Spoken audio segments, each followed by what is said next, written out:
All right. Hello, everyone. Thank you for joining us. My name is Kashif Andrew Graham, and I am a writer and outreach librarian for religion and theology at Vanderbilt Divinity Library.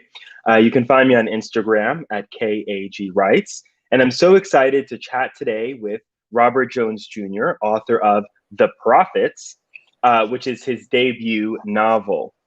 Robert Jones Jr. received his BFA in creative writing and MFA in fiction from Brooklyn College, CUNY, and he has written for numerous publications, including the New York Times, Essence, and the Paris Review. He is the creator and curator of the social justice social media community, Son of Baldwin, which we'll talk about today, which has over 275,000 members across platforms. So thank you so much for being here, Robert. Thank you, Kashif. It is so great to be here with you. And we're grateful to have you. So just two more housekeeping announcements. The Southern Festival of Books remains completely free because of strong community support, and we want to keep it that way. So thank you to our key sponsors, Metro Nashville Arts Commission, Ingram Content Group, Tennessee Arts Commission, Vanderbilt University, and Parnassus Books. You can donate on the web at www.humanitiestennessee.org or via the Southern Festival of Books app. So Robert is going to read for us. He's going to take us into the glory. And then we'll move to our Q&A. And just a note for everyone watching and listening today, you can submit questions wherever you're watching, and they'll be sent in to us, and we will answer, Robert will answer your questions. We'll discuss them. So, Robert, take it away. Thank you very much. I am reading from a chapter called Amos. Amos is one of the antagonists of the book, and this is where he first realizes that our protagonists, Isaiah and Samuel, are, let's say, different.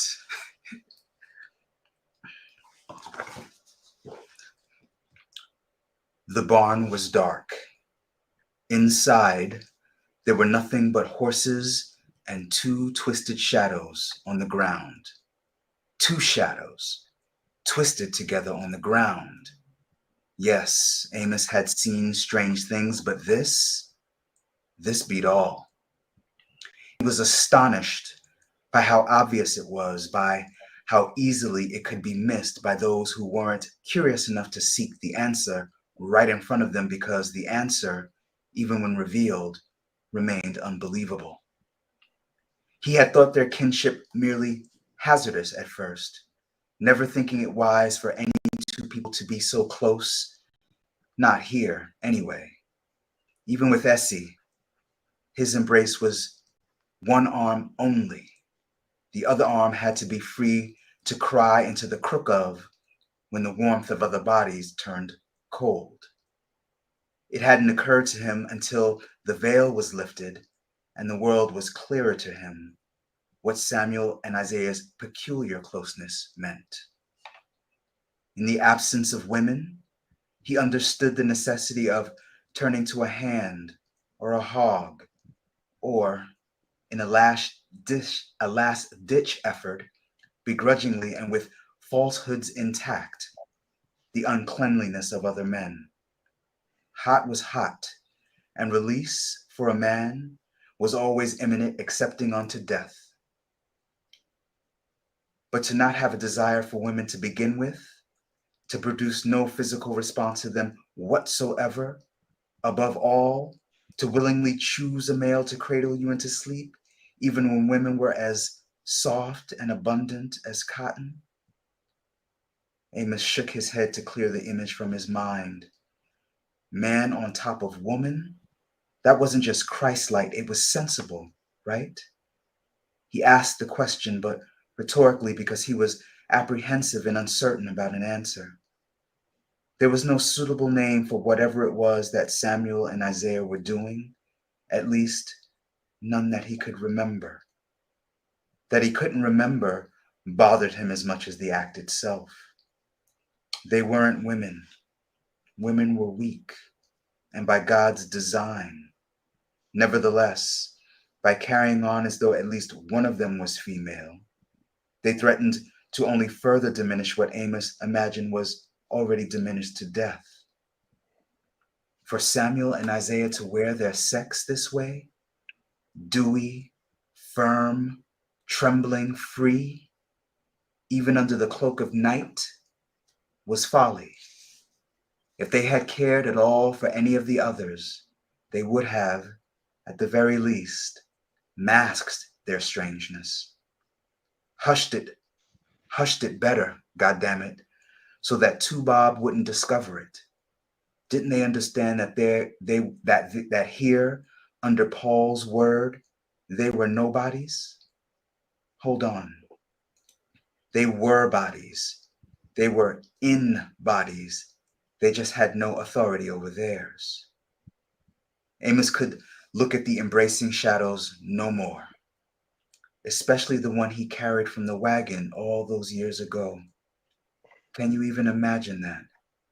Someone throwing a child into a wagon as simply as you would a sack of cotton. A child screaming and his parents being beat into the ground for daring to protest. He was impressed, though, that the boy survived the trip. A little woozy at the end of it, of course, what with the way food and water were rationed and how the insects bit. But Amos ignored his heavy shackles to catch the boy before he passed out in the dirt. Holding him, he wondered what it might be like to have his own child, to hold him close to his chest, that the baby might be tickled by the coils of his father's hair. And looking down at son would look up at father, smile, and tug at the strands of his beard so that they would both be glad. He began walking back to his cabin, avoiding the lantern light of the patrollers in the distance. He traced his steps, recalling that he had seen Samuel and Isaiah often since they were boys, mostly near the barn and, therefore, mostly segregated from the others. One black, the other purple, one smiling, the other brooding. Maybe if someone had carried him, weak-kneed, off a wagon, Samuel might be a son too. You knew? Amos asked the folk. He paid close attention to their whispers. The women were thankful for the reprieve. The others, grateful for their courage. Maggie said it was something old from the other time before ships and guns came. Amos knew of no such thing. He didn't even have to ask Essie because her and Isaiah's shared laughter now made sense. But there wasn't anything funny. He didn't understand how she didn't connect Isaiah's failure to Paul's. Paul. Amos knew that once Paul discovered that the nature of Isaiah and Samuel's stubbornness was something other than bad aim, they would inspire a passion in him that would become uncontainable. At some point, Paul's restless mind wouldn't be content with just the two of them. He would seek to inspect the others, to find increasingly creative and heartbreaking methods of preventing Samuel and Isaiah's unholiness from spreading. Of those two, suffering would prosper. Amos felt spite growing in the midpoint of his ribs, even though it was well known that Samuel and Isaiah inspired everything around them to dance. Some old folk, the children, flies, the tips of tall grass, everything except the black-eyed Susans, which turned their heads up at whomever. Skeptical by nature, they swayed a little when the boys walked past, but never any more than that. They were secure enough in the golden of their petals that they didn't have to worship anything else except maybe the rain. Shout when she came down. Amos wished his people could be more like that. When he himself saw them together, now that he saw them, frolicking in the marsh, hefting bales of hay, and tending to the animals, or just sitting silently, side by side, with their backs against the barn, feeding each other with bare hands, feet too close together. He nearly glorified their names. He covered his eyes because Isaiah and Samuel were bright and coated in a shining the likes of which he had never seen. A shame that he would have to be the one to smash it. It was necessary then that the nature of his sermons change. If the entire plantation could unite in this purpose, not just him, maybe, with a chest full of regret and with his softest voice, away from the circle of trees so that no Tubob might hear and unleash chaos before it had the chance to be thwarted. Sometimes, in the confines of his shack, he chastised any person who accepted, condoned, or ignored Samuel and Isaiah's behavior.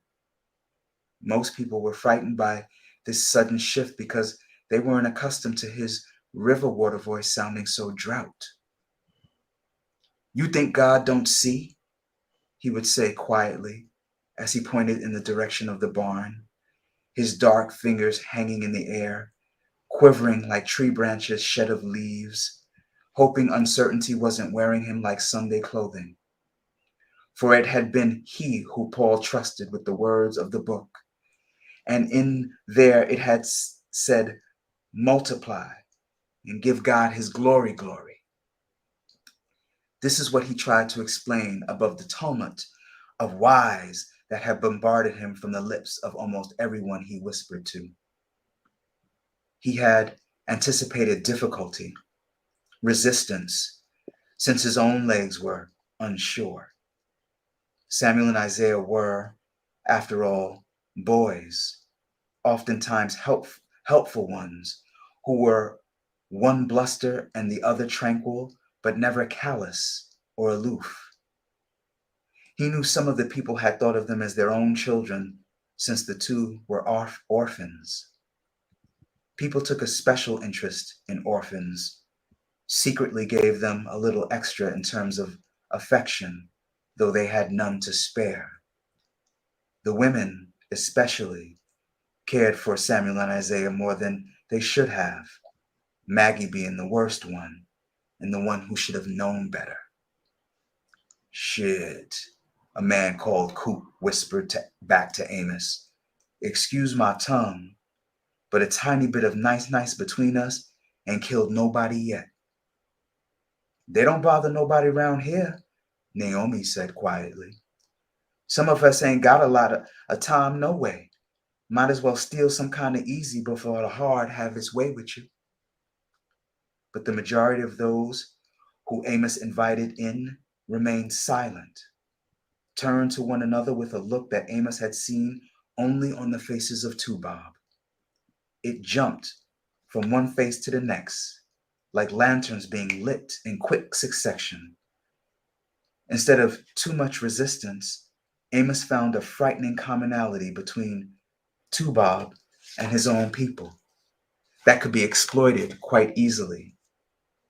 The idea that they could be better, more entitled to favor than others, have a kind of belly breeze of their own, hadn't really occurred to them. Occasionally, Paul would show more approval toward some of them based on the speed and dexterity with which they pulled cotton. But the reward for that was more work and greater expectation, not less.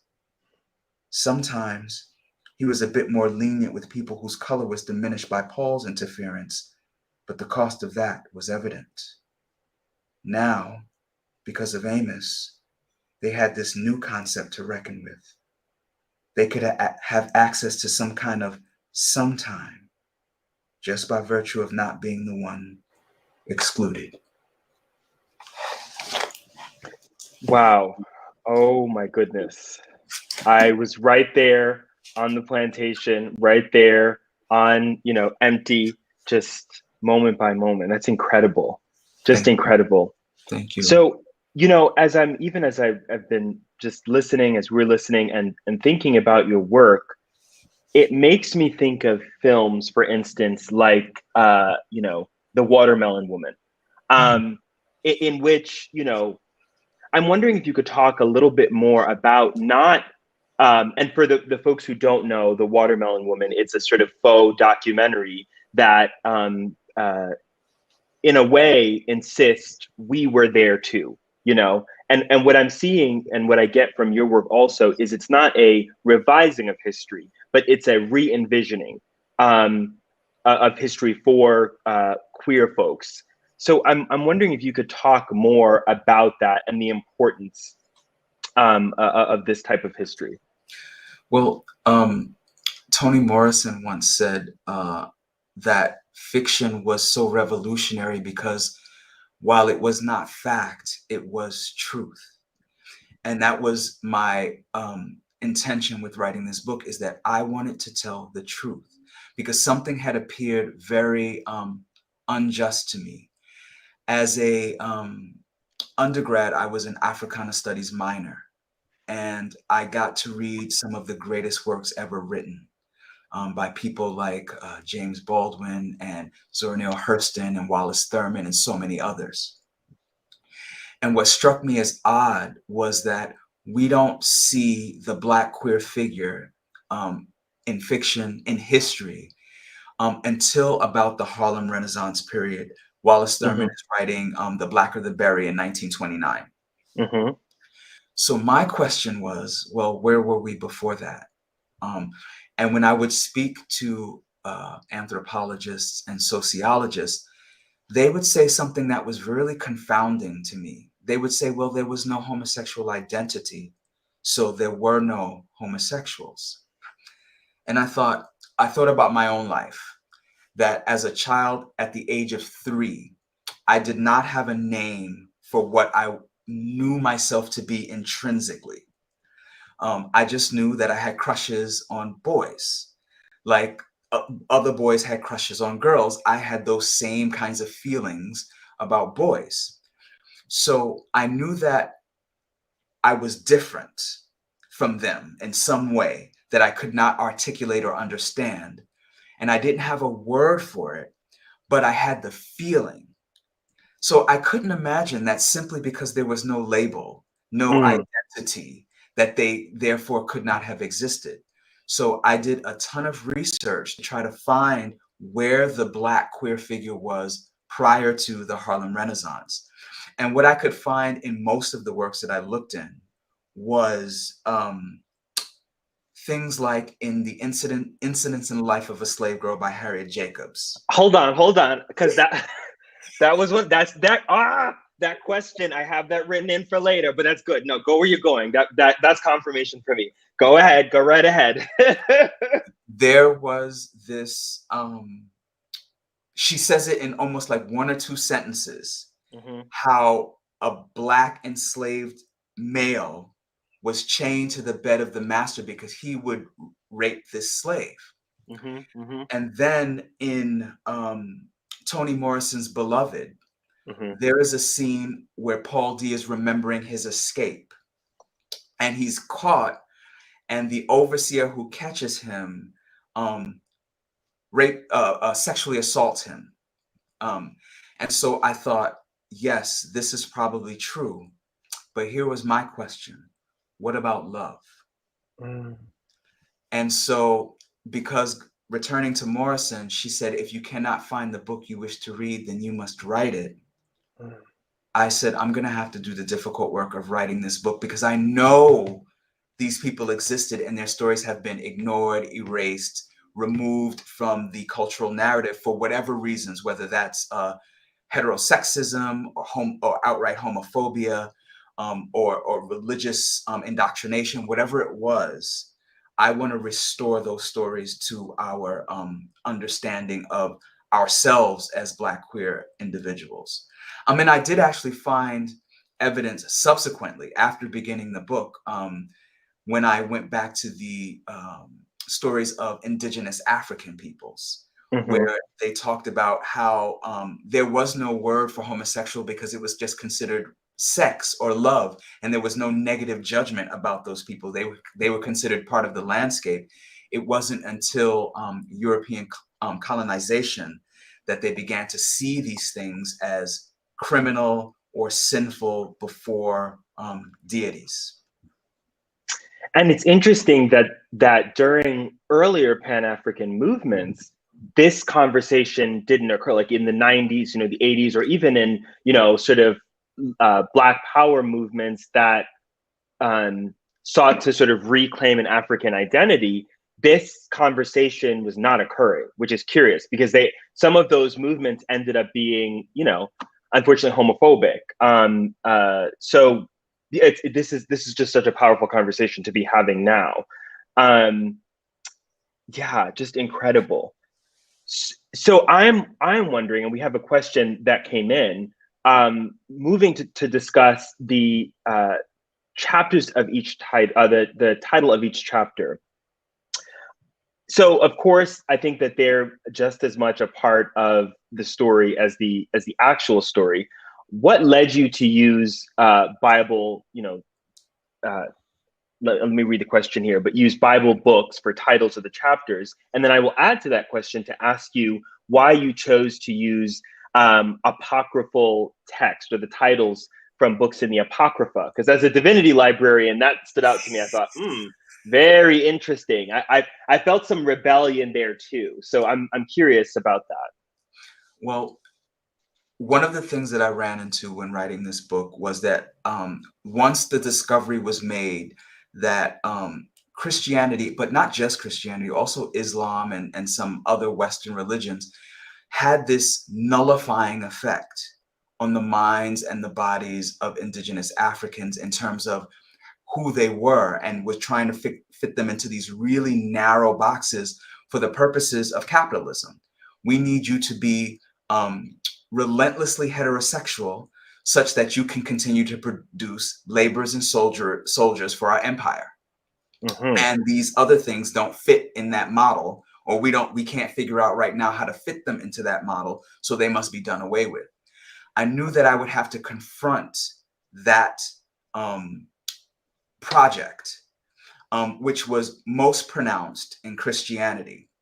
So one of the ways in which I did that was I wanted to take the names of these books of the Bible and title them after the chapters, but I also wanted to name characters after the characters in the Bible, because naming was one of the ways in which they stripped us of our cultural understandings, our spiritual understandings.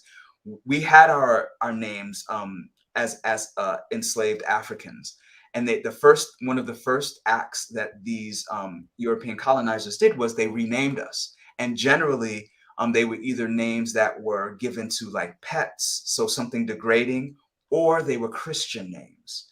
And in this way, the colonizers felt that they could exert some sort of power over us, because they were like indigenous Africans. They had a very spiritual understanding as well, that words are powerful. So I wanted to take that concept and sort of undermine it in ways that revealed it. First, it tricks you into thinking, oh, this is going to like follow biblical rule. But then what it does is it sort of exposes biblical rule as something, in this case, toxic.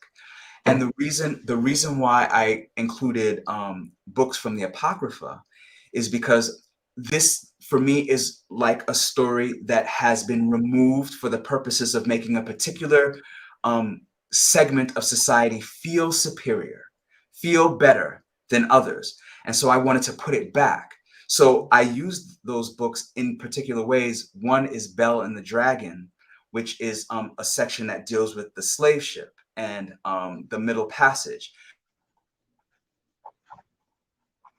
to reveal is that Bel must defeat. And so for those reasons, I wanted to include the names from biblical passages and such. I think that's so powerful. I think that's so powerful to redefine, to turn on its head, the ways in which even the Old Testament and many of these books have been used. I love all of that. That's so powerful. I also just wanted to move back to something we touched on before. One of the things that stood out to me in this work is the narrative of enslaved people who resisted being broken in. right?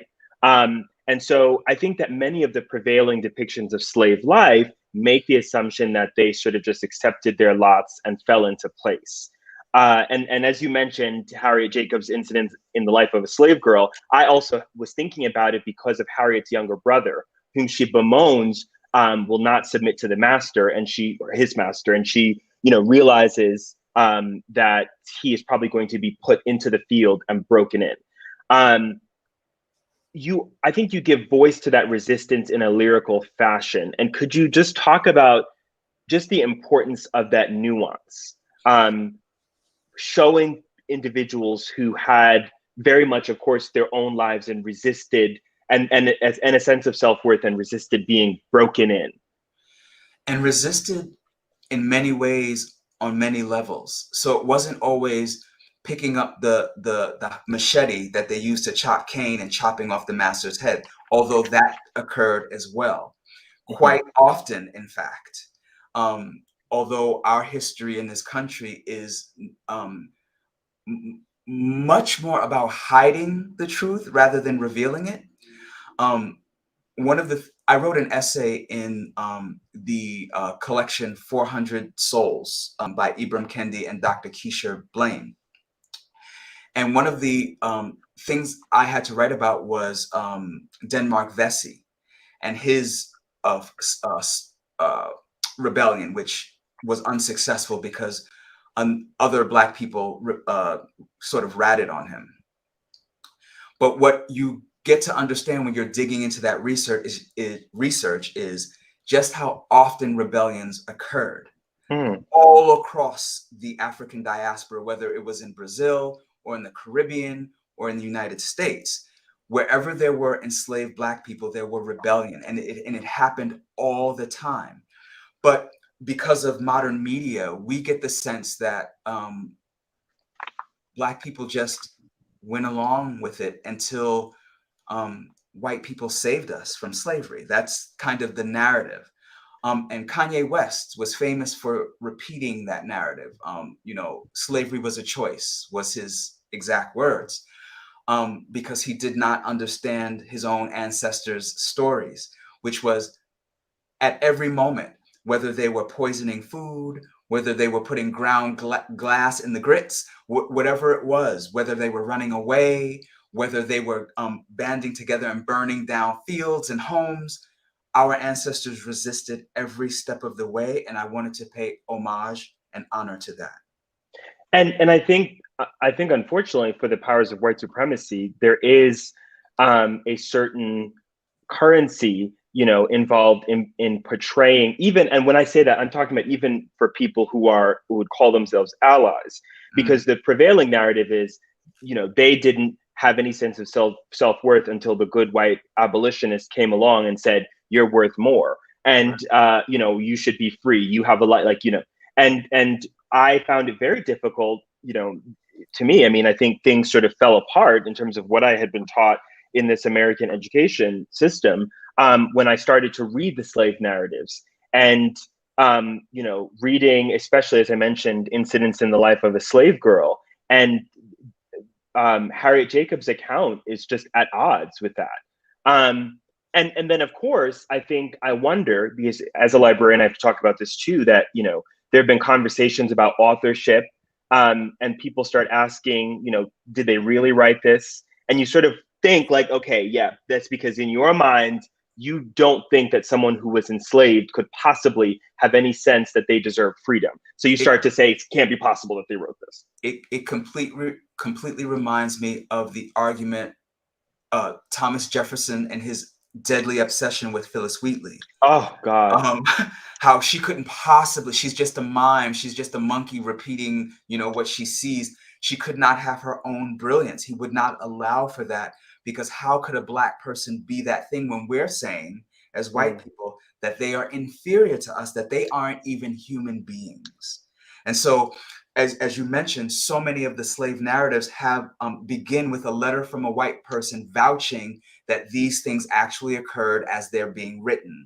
And so that mentality still stays with us today in the form of the white savior that we see in media, that in every story of Black resistance or Black revolution or Black whatever, there has to be that good white character who saved them, who was a completely angelic ally, who was completely innocent, in order to convince white audiences to believe that this story has any value.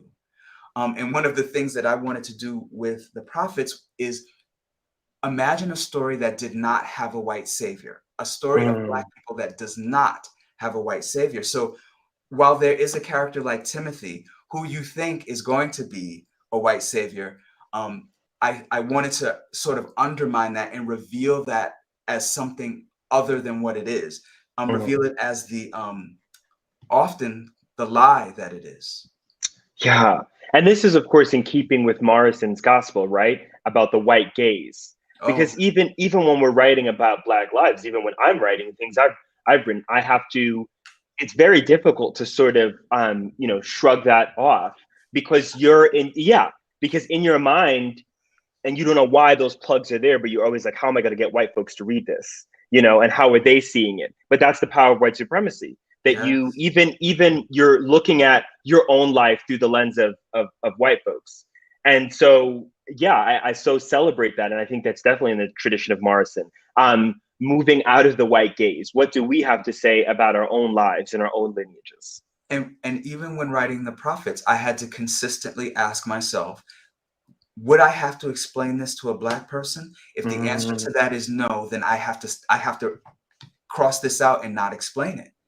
Wow. I have to expect from white people the same thing they expect from us. When we read their texts, they don't explain anything to us. They expect it to be universal and for us to just understand. And so I wanted to make sure that the Black experience was also considered universal, and they would have to do the work to understand. In the mainstream, and if you are the individuals that you say you are, and if you really are trying to move towards a better world, then you will research what you don't know and just acknowledge that you were sort of, you were on the lower end of the playing field and you needed to come up, so Listen, you had to, yeah. that's what I do when I want to understand a work. Toni Morrison wrote some of the most complex prose that I've ever read in my life. And when I did not understand something, I researched it for better Oh yeah. understanding. Oh yes, of course. I mean, even the language. I mean, I won't even get into the weeds of when I was reading, Sula and the Bluest Eye. But I Mercy. mean, yeah, absolutely. It's like, but this is especially true. You mentioned some of the early, the 1920s and 30s novels of racial passing. Wallace Thurman was famous for this, and I think also, yeah, Thurman in The Black or the Berry. There was, even as he's describing some of the buildings and things like this, he used the phrase proscenium arch. And because, I mean, his language, employed such elevated diction. And I thought, well, listen, I'm ready to come up higher. So I looked up everything, That's how you do it. because if you respect the work, you say, no, I need to come up to where the work is and let this bring me up. Not that, yeah. So I so appreciate and agree, with that. I think that's awesome. I want to talk a little bit about the Son of Baldwin platform. And this is really how I first discovered who you were, was following the Son of Baldwin page on Instagram. And, I really appreciate its sense of, and your sense of, I say sobriety. And let me explain what I mean by this. It makes me think of the Old Testament passage in the book of Ezra that depicts the restoration of the temple. And in this particular passage, young folks are rejoicing at the foundation being laid, but the old folks, the elders in the tribe who had seen the former temple, are weeping. And when I was a child growing up in church, this contradiction, was always brought up, this tension. And the ways in which I apply it to the Son of Baldwin platform is, it seems to me that whenever there's a conviction or a breakthrough case or something happens that seems like progress, I feel like you and the Son of Baldwin page, you always come in and sort of say, okay, we need to be sober, not so fast. There's more work ahead. And you sort of peel things back and present the nuance, which I think is definitely in the tradition of Baldwin, and which is what made him unpopular. So I wanted to sort of hear your thoughts on that idea, the sense of, I call it sobriety, you know? Yeah. My grandfather and grandmothers would have probably called it truth speaking, Mm, in that if you are a student of history, then you notice patterns because they repeat themselves so often.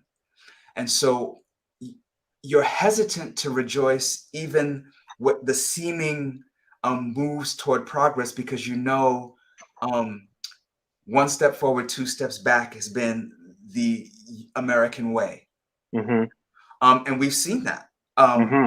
we look at post-civil rights. You know, we were rejoicing. And how did America repay us for that rejoicing? They murdered the man who spearheaded the work. And then in modern times, use his rhetoric against us. Yep, yep. The man that they murdered. And they, you know, they edit him very carefully. They choose Mm-hmm. exactly which sentences and passages used against us. They don't look at their works, where he's like, we can't integrate into a burning house. The next step of this now is ensuring that Black people have an economic foundation. That's the part that, you know, these people that quote Martin Luther King against us will never ever use. So Son of Baldwin sort of functions like that. Baldwin was maybe the precedent of showing that the emperor had no clothes. You know, he was very keen on saying, particularly later, when you start to hear critics saying, "Oh, he's repetitive and bitter." That is when he is his most potent. And I would say that Baldwin wasn't repetitive or bitter. He was consistent and angry. And that's Yes. different, because he was angry at the fact that despite all of the wealth of information these people had at their beck and call, they continued to make the same errors against humanity. Mm-hmm. And Baldwin was sick and tired. Um, Yes. and Yeah. so when we see um, these cops shooting down people, and we say, reform, we need to get these cops to see us as human beings. The job of the police officers to protect the wealth of the wealthiest people in the country. It's not to see us as human beings. And so no matter if the one or two here get convicted or what have you, this is going to be repeated because the policing comes out of the plantation system. Right. It is to police Black bodies. That is the point. So being murdered in the street is not an aberration. It is the goal. Right. And I it's, want, and go ahead. and Yeah. I want us to understand America through this lens, that it is inherently anti-Black. And so I can't all the way celebrate a police officer going to jail for murdering somebody in cold blood, because I know that's not really change. That's America's embarrassed because this thing went global. And so they're going to give us this one sacrificial lamb, but then return to form. Yes. And I need to remind us of that. Oh, so rich. Yes. It's, this business of like the quiet part was said out loud, and that's the problem. So you have to sort of, handle up on that and make Right. sure that we can keep doing what we're doing under the table. The other thing I'll say about Baldwin, I think in particular, was, even by the time we see Baldwin in the I Heard It Through the Grapevine documentary, by that time, when we're sort of approaching the 80s, I think that he has lived and seen the civil rights movement and then the Black Power years and the sort of fallout and the ways, the ways in which I think, whether it was federally, on the state level, the progress of the civil rights movement being sort of walked back or undone, or Mm. in areas in the country where nothing was really done at all. And so, yeah, I think what we see in Baldwin is sort of the full scope. But yeah, he was consistent. I agree with you. He is consistent He in that watched capacity. he watched his friends being murdered. Yeah. Malcolm X, Martin Luther King, Medgar Evers. And then he sees the passage of the civil rights law. And then he sees America's response to that with the election of Nixon. Mm. So he is very clear on what this country is. And I guess America got tired of him holding up the mirror. Yeah, it's only so long that folks can, look at themselves before it's like either you do something about this or you turn away. Right. But I am not the problem. You are looking in the mirror. Yeah. I think that's so powerful.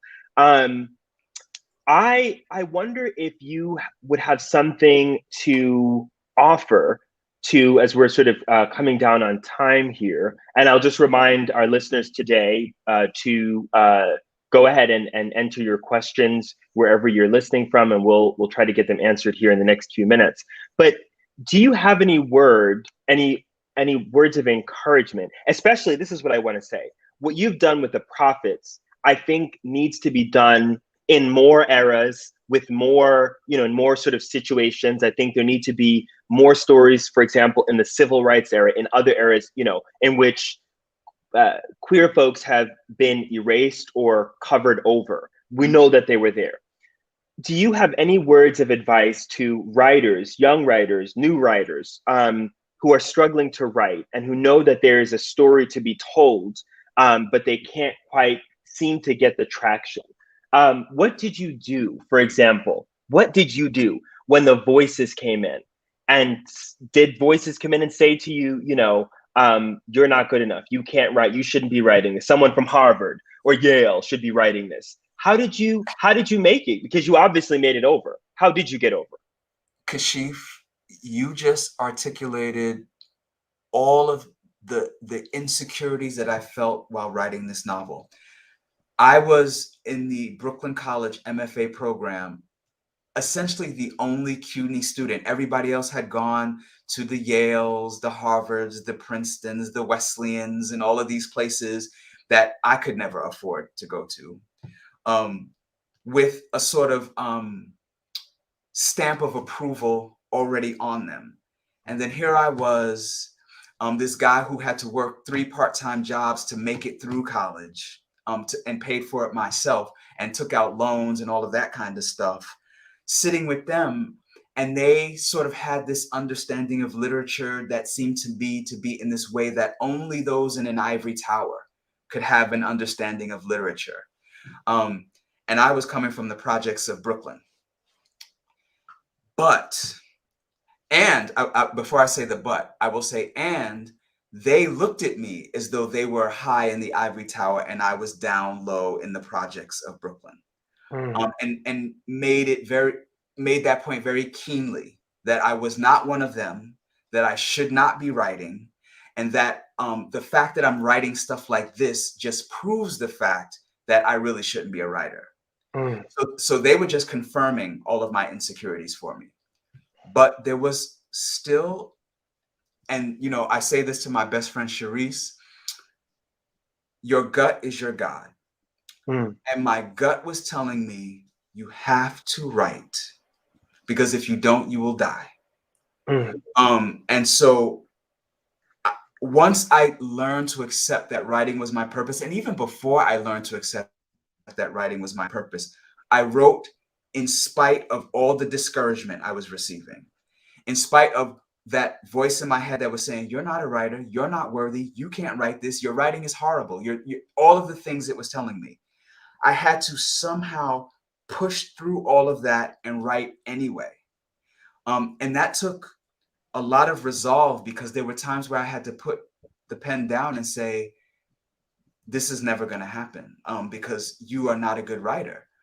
And this is the curse of being a writer, is that you're always a better writer today than you were yesterday, and you're never as good a writer tomorrow as you are today. And so you're caught in that nebulous liminal space where you're constantly chasing the better while trying to be better, and you're not yet. And you have to just find something in you to push through that negative space. And I had been writing this book for 14 years. And it was published this year. I turned 50 this year. And I had some insecurities about that too. Like, oh my God, I'm 50 years old publishing my first novel. What is that? But realized that I probably couldn't have written this at 20, or 22 or 25. I didn't have the life experience or the edges of wisdom to have even broached this, or the courage to have written this story, knowing how it might have been received by others in my community. So I say to those writers who are in that space where the inner critic is telling them that they are unworthy or that they're terrible writers, is to listen to that voice and write anyway. Whew, okay, that's, oh my, I'm in church. I'm in church, child. Lord have mercy. Your gut is your God. Ooh, that could preach. In fact, that does preach. That is incredible. And thank you so much. I take so much from that. And I have to say, I love that you talked about the life experience that helped to also shape the book. And I think as with the years, you're able to write people with a greater nuance, with greater depth and dimension, because you understand that nobody is all good and all bad, and that sometimes it's the situation. And yes, people are still held accountable for how they responded, in a situation, but there's more depth and dimension, and that it clearly comes across in the writing and in the characterization, and the book moves. Yeah. I tried really hard with that to ensure that all of the characters, black or white, had a level of complexity and just human depth to them, even when they are the antagonists of the book, when they do evil things or they're horrible to other people, that there's still a sense that there's a human being in there somewhere who was led astray or turned off their path or what have you, but there is a human being still there. And that is hard for some people to accept, especially when we're talking about antebellum slavery, when such atrocious things happened. But I have to remember that people did this. This was not done by monsters or malevolent beings that float around. These were people who did this. And I wanted to make sure that we got the sense that all of the people who appear in this are people. Yeah. And it also, because then it also speaks to the now, right? So that when we're looking at as you said before, history repeats itself.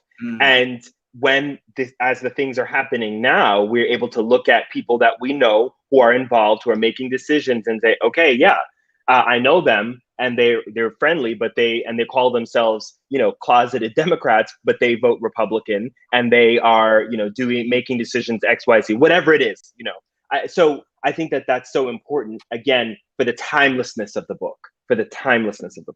I mean, in 2021, we're still the subject of people having autonomy over their own bodies is still up for debate. Yeah. Texas I mean, decided that women should not have control over their own bodies, or people with wombs, I should say, should not have control over their own bodies. I mean, it's what a thing when I was watching The Eyes on the Prize, the 14-part documentary, and which just makes your blood boil in some way, but also looking and saying some of these things we're still dealing with them today. Some of the same arguments are being made today, which is why it's so important to know history and to know what people said, in every era. But yes, I think that absolutely the depictions in this novel definitely make it timeless, and just applicable to today as well. So thank you so much for joining us, Robert. This concludes our session. Let's go ahead and give Robert a virtual round of applause. Thank you. And thank you so much, and have a wonderful evening. And Robert, you and I will talk soon. It's a pleasure. All right, take care.